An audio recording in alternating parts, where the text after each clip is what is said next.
Salut Lyon! Allô Anne-Claude! Hey Crypto, enfin au Québec! Ah oui! Après 2 ans d'attente à peu près, hein? Ouais, ben je pense que comme tout projet qui a commencé au début de la pandémie, je pense que au début de la pandémie, ça a commencé même avant ça. Ça a été vraiment retardé. Alors oui, on est très heureux de revenir avec ça. Puis de revenir en force aussi, ça nous a donné 2 belles années pour perfectionner les coins un peu. Parle-nous de ça un peu.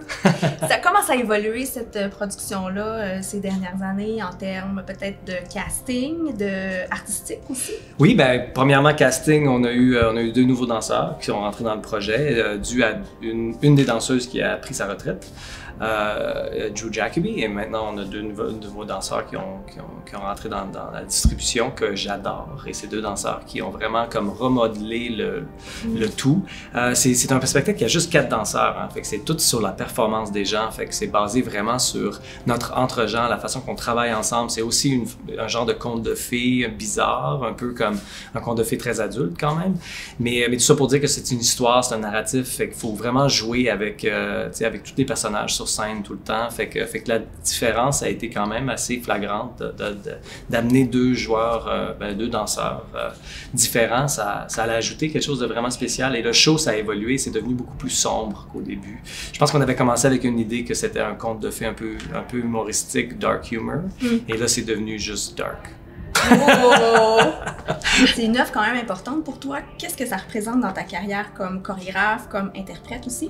Ouais, ben moi j'ai toujours fait mon travail sous le parapluie de Umbrella, on dit ça en anglais, du National Ballet of Canada, Ballet national du Canada. Fait que j'ai toujours travaillé en tant que chorégraphe ou danseur dans une compagnie importante qui est à Toronto. Mais ça dit, côté danse, c'est ma compagnie que j'ai fondée récemment, durant la pandémie justement, pour me donner une façon de créer avec un peu plus de liberté. Et aussi avec des danseurs qui ont une maturité différente aussi, parce que même avec les danseurs de ballet, ça a tendance à être quand même un peu plus jeune. Et les 4 danseurs avec lesquels j'ai travaillé pour Crypto, c'est des danseurs qui ont un petit peu plus une maturité différente, puis aussi une sensibilité différente, et chacun a vraiment son style différent. Puis là, au Québec, toi, tu es au Québec virtuellement, j'imagine, assez souvent parce que tu es encore directeur artistique du Festival des Arts de Saint-Sauveur. Oui. Mais tu viens du Lac-Saint-Jean, tu as passé ta vie à Toronto, donc comment tu te sens d'être ici pour cette tournée-là qui fait combien de villes? Je pense qu'on fait 8 villes en 8 tout. villes? Ouais.